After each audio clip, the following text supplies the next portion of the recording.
Bonjour à tous et à toutes. J'ai le plaisir de vous retrouver pour ce nouveau podcast. Alors, qui connaît le logiciel VLC à fond?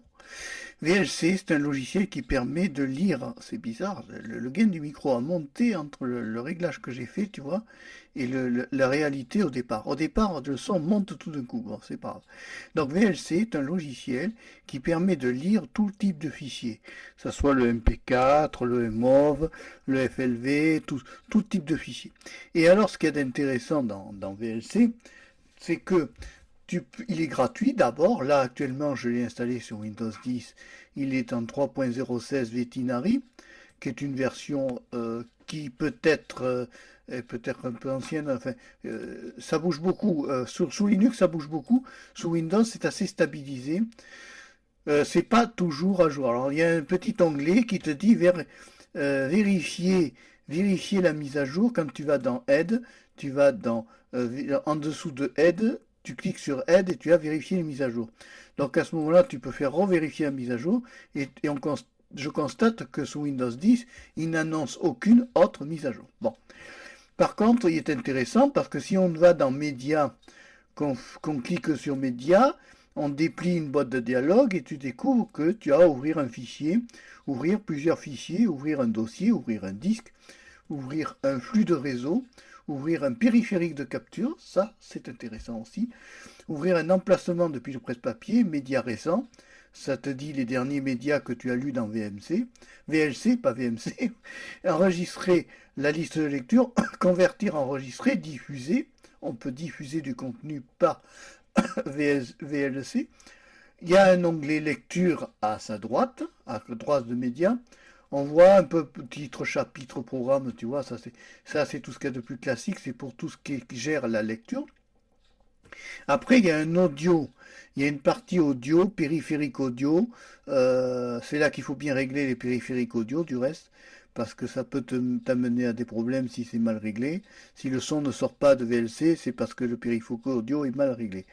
Vidéo, l'onglet vidéo te donne toutes les proportions toutes les pistes vidéo et toutes les informations par rapport à la vidéo. L'onglet sous-titres à côté de vidéo va te permettre d'afficher des sous-titres. Voilà. L'outil effet filtre va permettre d'ajouter des filtres. Voilà. Information sur le média va te donner toutes les infos par rapport au média. Vue, l'onglet vue. Mais pourquoi est-ce que ce foutu micro c'est compliqué. Ah mais moi c'est naturel.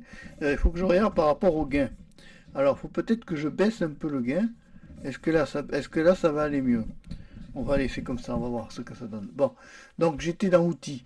Outils, effet filtre, information sur le média, guide des programmes, tu vois, bon, vue. Dans la vue, tu as les interfaces minimales, interface plein écran, contrôle de l'état avancé, tout ça. Et après, tu as le aide 1, le F1 qui est l'aide, l'aide qui est le plus connu, et surtout vérifier les mises à jour. Donc tu cliques dessus, tu fais revérifier la version, et évidemment, il te dit que tu as la dernière version, ce qui est un peu faux parce que sous Linux, par rapport à Windows, Linux est beaucoup plus à jour, vous le saurez. Voilà, donc après tu as à propos en dessous dans Aide qui te permet d'avoir la version de ton lecteur VLC, voilà, parce que ça se met à jour régulièrement. Voilà ce que je peux dire. Alors c'est un excellent lecteur audio, hein, qui lit aussi bien l'audio comme le vidéo, le MP3, enfin, ça lit un peu tout. Il a quand même quelques logiciels, enfin quelques formats qui ne passent pas. Voilà, ça je m'en suis rendu compte. En dehors de ça, c'est un excellent petit logiciel de lecture multimédia.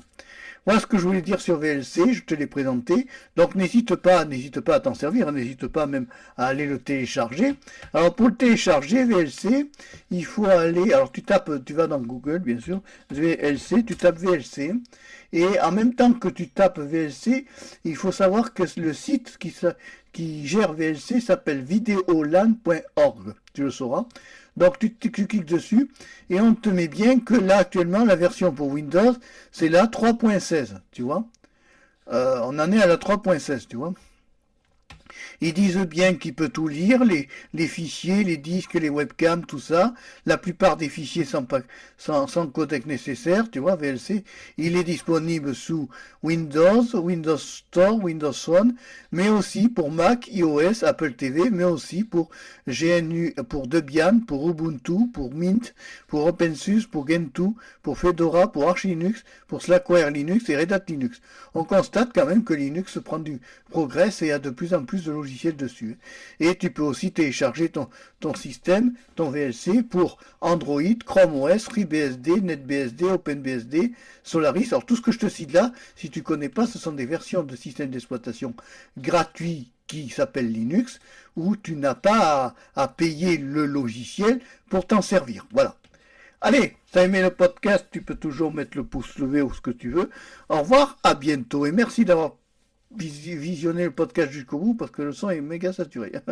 On va y retravailler ça au montage. Au revoir.